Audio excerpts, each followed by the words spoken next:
But one thing I took about the Super League very interestingly was the fact that Barcelona and Real Madrid are apparently getting €60 million more per season than every other team in it, which I don't understand why you'd sign up to that. No, I mean, the whole thing that disappointed me about the Super League was that the English teams, the 6 English teams, were the most important aspect.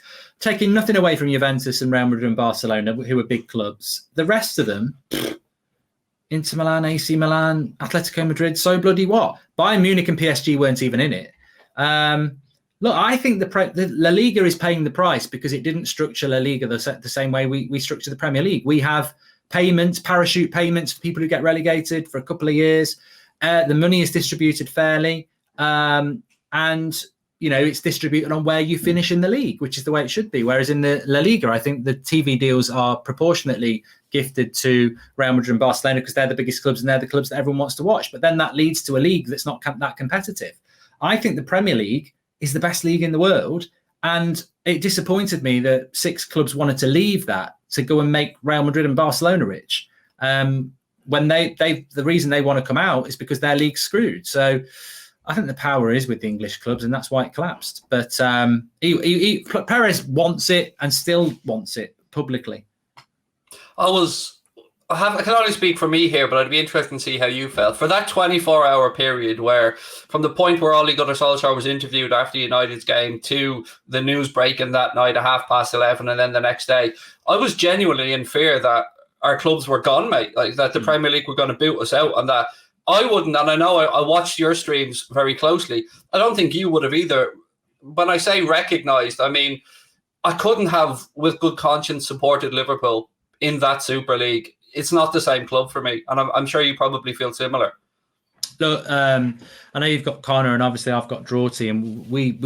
I mean, I said it publicly anyway, and I feel I would have had to stand by it because I did have conversations with family members and people who work with me on the United stand, and I was like, serious. Look, maybe there's something around that's football that we do if there's a Super League, but I will not do United stand with Manchester United in a Super League because then it really would just be about money and stuff like that. Because the reason I do the United stand, the reason I talk about transfers every day, the reason I do passionate match reactions is because I'm engaged and I'm passionate.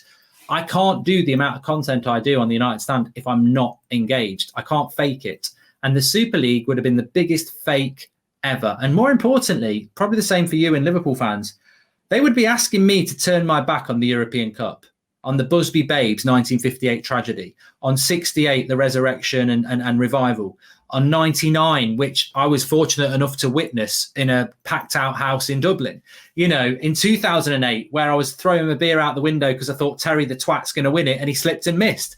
The European Cup is massive for Liverpool. It's massive for Manchester United. And to turn my back on that for some Super League concocted by billionaires who know nothing about football, I couldn't have lived with myself doing that. So, look, I would have been out.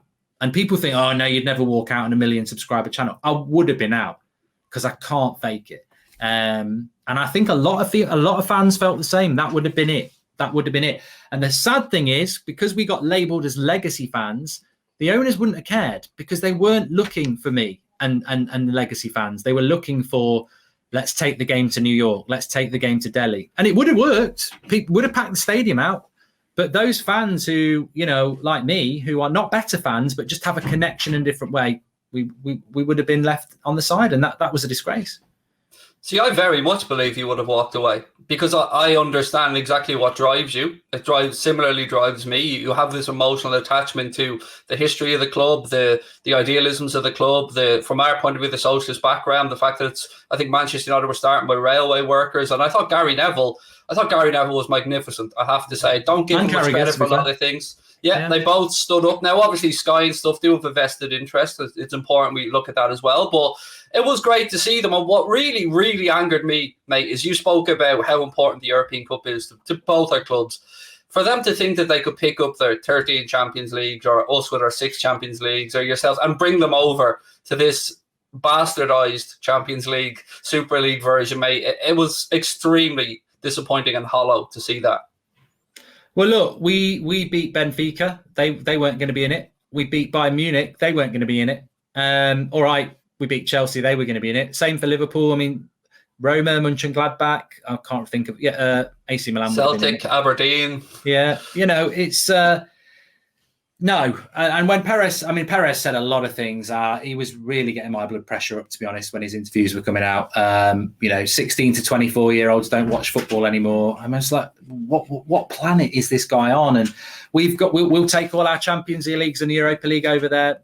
European League, no, you won't, mate. You won't, mate. You are absolutely selling your soul and selling football soul to make a bit of money. And but I don't think it's over. And I think this is why these petitions and protests and everything people are trying to do is really important, because if you do nothing, you've been warned.